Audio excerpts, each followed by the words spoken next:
Hello, my name is Alex Arroyo. I am at the Maimonides Medical Center, and I will be lecturing about the ultrasound of pyloric stenosis. So let's start with the case. It's 12 a.m. A 3-week-old firstborn male presents with 4 days of progressive non-bilious vomiting and slightly decreased urine output. Saw the PMD at the onset of the illness, and today has had a documented 4-ounce weight loss. On exam, the baby is hungry, slightly pale, but interactive. What to do at 12 a.m.? Obviously, we're on the case of pyloric stenosis at this point, and our options are as follows. You could place an IV, hydrate the child, and wait 9 hours for the radiology tech or the radiology technician to arrive to perform the ultrasound, because in most places, the residents are not very comfortable doing pyloric ultrasounds. You could place an IV, hydrate, and PO challenge. If the baby tolerates PO, you could discharge them. Symptoms persist, you could tell them to come back in the AM for an ultrasound. Or if the vomiting persists while you're hydrating them, you can admit them for a sonogram. Or you could take this, bring it to this, place it on one of these, and come up with this.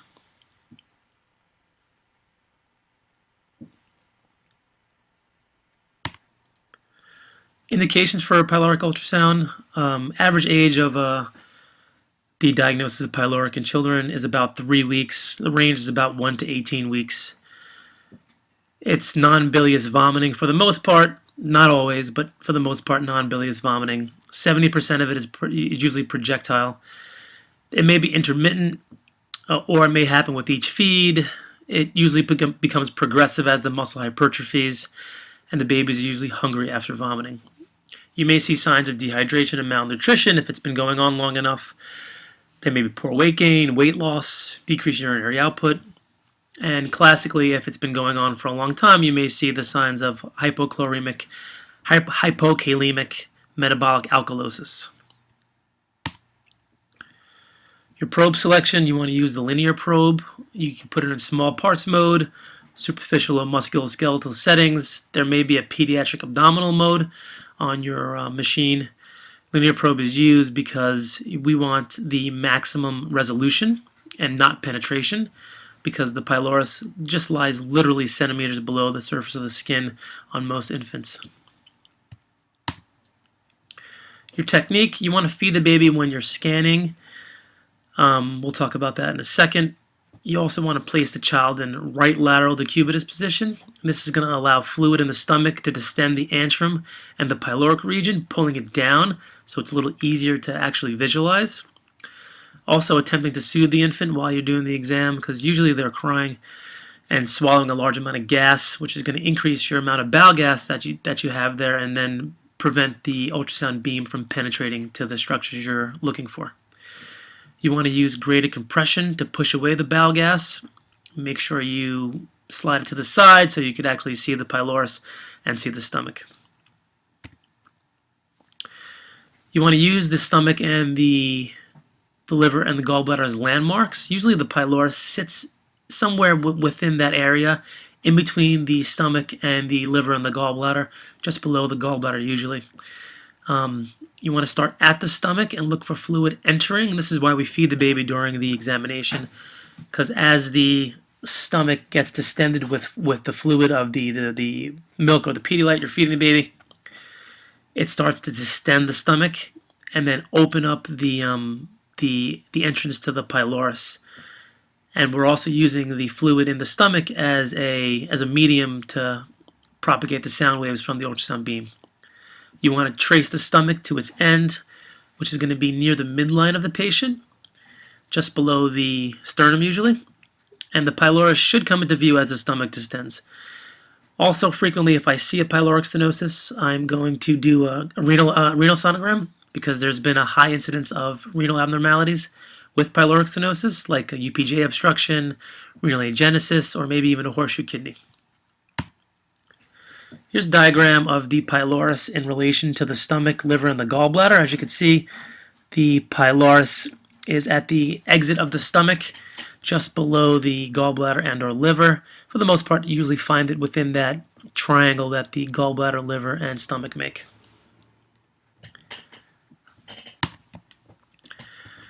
When you're scanning the pylorus, the orientation that you'll see on the longitudinal view when you're at the pylorus will appear like this. So here's your ultrasound probe with the beam coming through, getting a longitudinal image of the pylorus. And in transition, what you'll see on the screen is this. Stomach is to the right, and we can see the pylorus right there. We can see the contents entering the pylorus and exiting the back. Video flips, again you'll see it.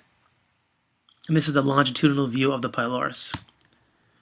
The specific structures we see here are going to be, the two blue arrows represent the hypoechoic muscular layer of the pylorus, which is what thickens during pyloric stenosis. And you can measure them across like that. And then you'll see this alternating hyperechoic, hypoechoic structure in between the muscle layer, which is going to be the hyperechoic pyloric canal or the channel. We could also measure that as well, which we'll talk about very shortly. When you're scanning the pylorus in the transverse view, your beam will come through like this, and you'll get images on the screen that correspond to this, the transverse view of the pylorus.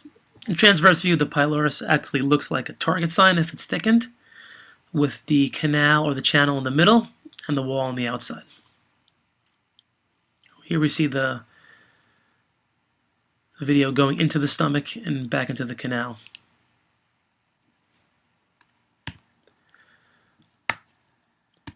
It's a detailed view of a still shot of the pylorus. The yellow layer in the middle is the canal or the channel, and the outer layer right here, measured from any one of the distances from the canal to the outside of the muscle layer, is going to be the muscle. So sonography is said to have a sensitivity of about 90 to 96% on studies. Pretty good, not perfect, but for our purposes is actually very, very good. Muscle wall thickness, anywhere between greater than 3 to 3.5 millimeters, depending on who you read. And the canal or the channel length, anything greater than 1.2 to 1.7 centimeters. I usually err on the side of the lower numbers, and then discuss with surgery and go from there, depending on what they want to do.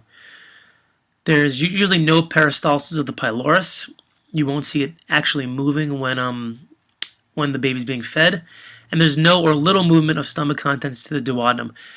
The pyloric stenosis is a progressive disease, so as the muscle thickens, eventually it's going to completely close off. So at some point, even if it's not 100% closed off, you still may see some movements of stomach contents into the duodenum.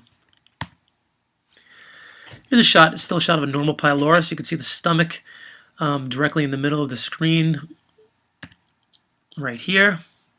The liver is on the left side over here, and the pylorus is noted by the arrow. You can almost see the lips of the pylorus coming out through the right at the port where the pylorus meets the stomach. Here's another shot of a normal pylorus. The muscular layer is detailed by the blue hash marks down at the bottom. It's only 0.24 centimeters.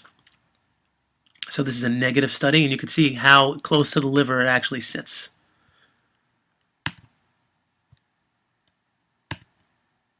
Normal pyloric muscle. Here's a still shot of an abnormal pylorus. It's thickened.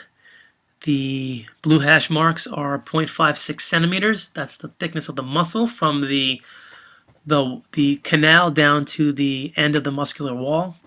Either side would measure just about the same. The hash marks of the white stars in the middle represent the pyloric canal, and that's 1.9 centimeters if measured from end to end.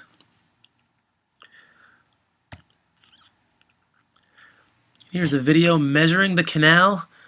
It starts from the onset of the stomach on the left-hand side there. This video is actually flipped, so the stomach's on the left, and then continues to the back of the pyloric muscle, and that's 2.37 centimeters, well above normal. Here's a transverse shot of the pylorus. The canal is being measured from, the muscle is being measured from the canal to the upper muscular wall. It is 0.49 centimeters. The stomach is just above. In this view, the transverse view, you cannot measure the canal because you're seeing it head on and not longitudinally. And it looks like a target, some have said, on the transverse view. Here's a video measuring the muscular wall from the canal to the end of the muscle. You can measure it from the upper aspect, from the lateral aspect. Pretty much anywhere should be about the same. These are 0.51 and 0.54 centimeters respectively. Well above normal. Here's a video looking at the pylorus on transverse right now. You can see it in the middle of the screen. This video is also flipped. The liver is on the right side. It should be on the left side. And we'll see the stomach come into play on the left side as well. So again, you're getting some gas there. We're just pushing it away with graded compression. And you get the pylorus right there. Now we're going to transition from the transverse to the longitudinal view. And you can see the stomach on the left-hand side there. Remember, the video is flipped. And you can see clearly the canal right in the center of the screen.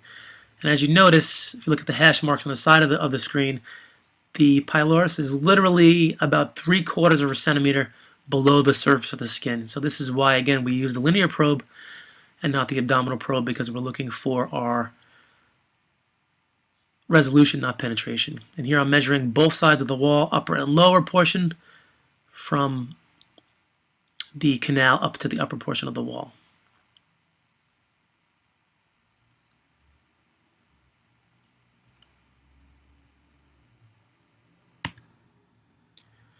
So pyloric stenosis pearls. Once again, you want to have a full stomach when you're actually ultrasounding. You want to feed the baby while you're scanning, because this is going to distend the stomach. It's going to open up the pylorus for you, so you can trace the stomach right into the pylorus, and also make the baby a little more calm when you're actually doing it, so they're not screaming and swallowing air and preventing the beams from seeing the pylorus. You want to use graded compression, push down on those gas pockets, push the gas away. This is when the baby starts to get cranky a little bit. So again, feeding the baby while scanning may help, soothing the baby may help. You want to put the child in right lateral decubitus position, pull that pylorus down, pull the stomach down so you could actually see it a little bit better. It should sit in the midline when you actually have them in this position. And you want to use the liver, stomach, and the gallbladder as landmarks. Pylorus is going to sit somewhere in that triangle of the liver, stomach, and gallbladder when you actually look for it. Some pitfalls. You can get a false positive from pseudo-thickening of the pyloric muscle. This is going to happen if you're tangential, which is basically off the midline orientation. If you're catching it not exactly 100% longitudinal or not exactly 100% transverse.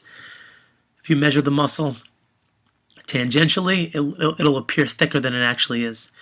And if you have gastric decompression, if there's nothing in the stomach, the baby just vomited, the pylorus is gonna shrink but thicken the walls from the sides, and you actually, when you measure it from there, you may get a positive. But the pylorus is so small, it looks like it's actually thickened when it's really not.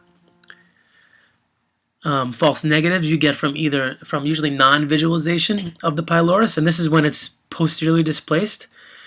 And you may get that from gastric overdistension. And that's if you feed the baby too much. So this is why we recommend feeding the baby while you're scanning, so you can get to the exact point where you see the pylorus very nicely, and then pull the bottle out and then start scanning. Because if it's overdistended, it's going to push the pylorus posteriorly and you won't be able to see it. Here's a little algorithm to deal with the vomiting infant and how ultrasound plays into the diagnosis of pyloric stenosis in the emergency department. So on the top, you have a vomiting infant. If it's bilious, it's usually not pyloric stenosis. For the most part, those patients are usually going to be sick. You want IV fluids and labs on them. They're going to have things like intestinal atresia, malrotation with volvulus usually, and they need a different ultrasound, study than ultrasound, usually a upper GI barium swallow. If it is non-bilious vomiting and the patient looks well hydrated in the middle of the algorithm, they tolerate PO, they could probably be discharged home safely with obvious good discharge instructions to return if the vomiting persists. If they are dehydrated, they need IV fluids and labs first and foremost. And usually if they tolerate PO, likely a gastroenteritis, DC, again with good discharge instructions. If the patient fails PO challenge, bedside ultrasound is indicated.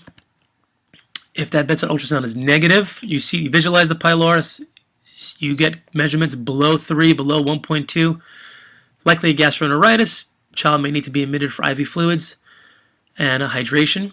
If that bedside ultrasound is positive, your diagnosis of pyloric stenosis is pretty concrete.